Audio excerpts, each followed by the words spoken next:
Hey, what's up? My name is Danny Wood. This is vlog number 3, and today we're going to be covering Instagram tips and tricks. Now, I was really fortunate to have Chelsea on my show. We did a full 1-hour webinar on Instagram marketing for real estate agents. This will apply to any industry, regardless of what you're in, but we focused on real estate just because. And one of the main things we're going to have you do is work smarter, not harder, because a lot of people are spinning their wheels with Instagram. They don't feel like they're getting anything from it. So this is what we're going to cover today. Now, if you want to go deeper, she does have a book. It's called What to Post. It's just released. Whattopost.com is where you can get the book. And it's all about Instagram strategies for the real estate industry. So I definitely encourage you head on over to that. But I want to uncover what we did for the webinar. So we did a 1-hour webinar. I'm going to shrink it down as much as possible to just the highlights. The first thing she starts with is the username and field name. And this name field, if you look at it, if you go to your account, you probably have a picture of you and then your name. Makes a lot of sense. But she says Instagram has 2 fields that are searchable, the name one up at the top and then the one underneath your profile picture. So the one under your profile picture you should actually probably use for keywords if you want free organic growth. So her example is better than my example. Hers says Instagram for real estate.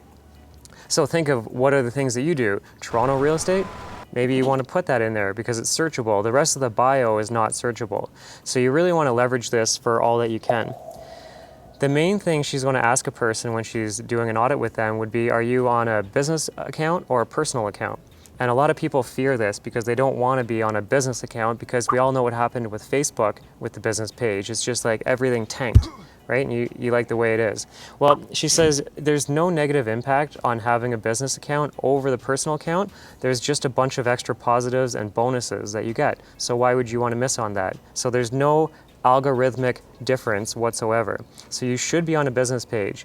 The only difference I found was if I posted something on my personal Instagram and I shared it, it would go to my personal Facebook. And I like that. That was a good feature. But once I used the Instagram for business, then it wouldn't link the two. It wouldn't go to my personal Facebook. And that's the only drawback that I found. But everything else is way worth it. So first of all, you get a contact button. So you can add a contact button on your Instagram account now. And it's not new, but it might be new for you. Wouldn't you like to have people calling you? You can add a call, a text, or an email button right on at the top of the page. So I use this and I'm getting calls, right? And I'm not saying that you're going to use it and you're going to start getting calls, but if you're not using it, you're definitely not getting calls, right? So take a look at that. You can add a contact button because you're using the business page. During the live webinar, I was shocked to discover this, that it shows analytics of all of your content. And you can really slice it many different ways to look at it. But the main thing that I got was, of my top 3 posts, all 3 of them were IGTV videos. Well, you know what that means to me? I need to make more IGTV videos. So it will show you what's working and what's not. And I'm not saying your answer is that you need to make Instagram TV videos.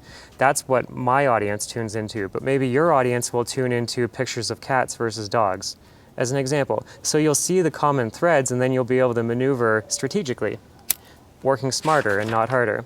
In the bio, you should have a unique value proposition. So she's going to say, for example, hers says, I share real estate marketing tips that help you grow your biz and make more money doing what you love.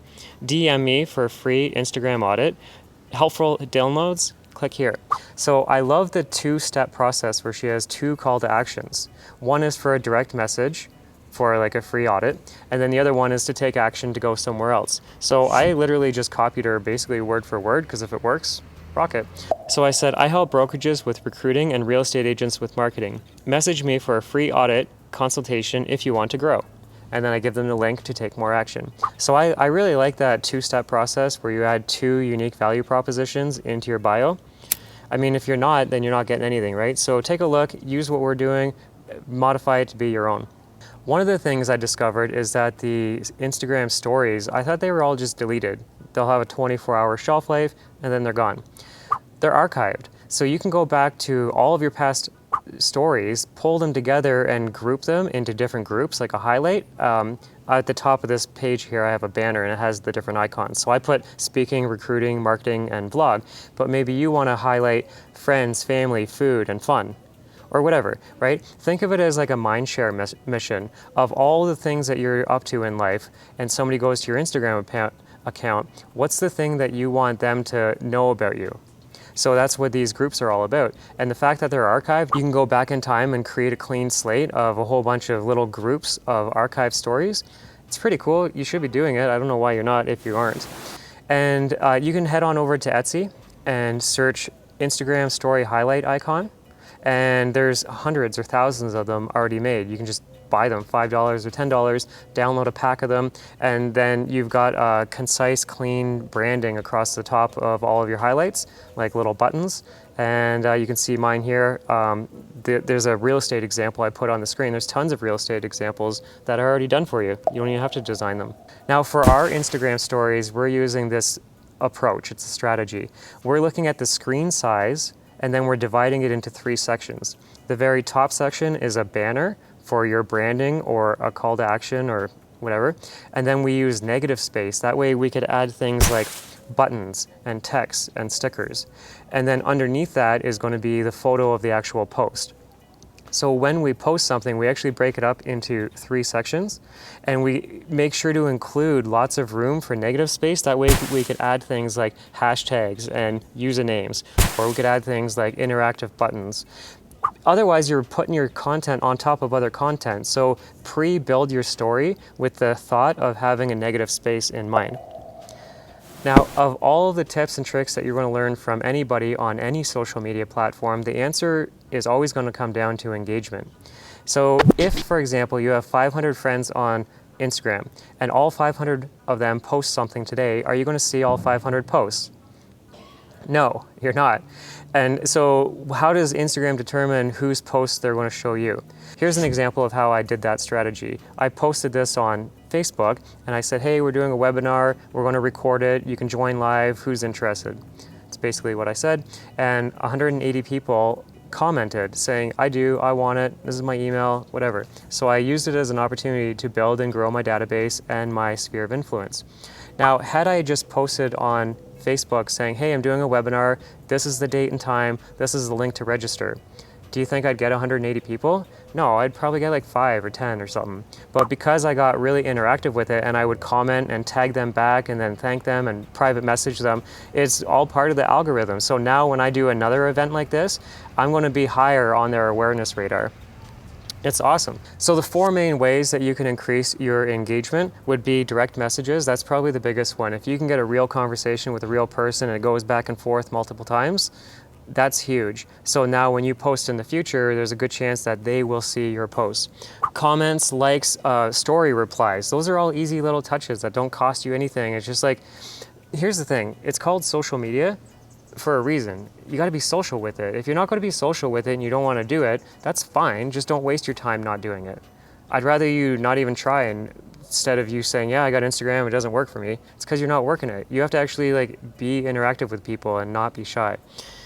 Now, of all the questions I was asked, this is the biggest burning one that people have, and that is, how do you get that swipe up feature in your story when a person can swipe up and it will link them to your website?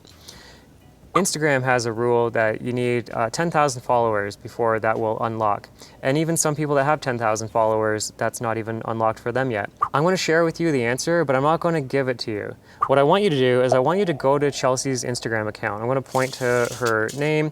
Underneath her name, if you scroll down when you're on her profile, is an IGTV button, Instagram television. Click on that tab and then scroll down even further and you're going to see this little video called Insta Story Swipe Up Hack, free, under 10,000 followers. So that video is going to break down how you can get that for free when you're under 10,000 followers. So when you're there, tell her I sent you or tag me. I just want to know, did anybody actually go and watch the video? Because this is probably one of the biggest questions people have, and I want to share it with you, but I don't want to give it to you. This is more like an Easter egg hunt. So hopefully you appreciate it if you want the answer. Now, remember in the link description, in the bio, you only have room for 1 link. Well, we use tools, I use Shor.by. This allows you to consolidate your call to actions, essentially, because if you send people to your website, it's like a choose your own adventure. Who knows where they go? But with this, I can be way more tighter with my call to actions and the products and services that I'm offering. So these tools are really cool. I really encourage you to take a look at it, only if you have a lot of engagement, traffic, and followers. If you don't, then save your money. You probably don't need these tools whatsoever. However, if you do like free advice and you want to hang out a little more, this is my Instagram account, this is Chelsea's Instagram account. You can take a picture of the screen by scanning the code, or just look us up by typing our usernames down below. That's it. That was video number 3. This is the 3rd vlog I've done. Number 4 is coming up. I do a bi-weekly vlog, and I encourage you to comment below. This is the only thing I care about. You can like and you can share and do all that other stuff. Awesome. But if you comment, that nothing makes me glow better than that. So thanks a lot.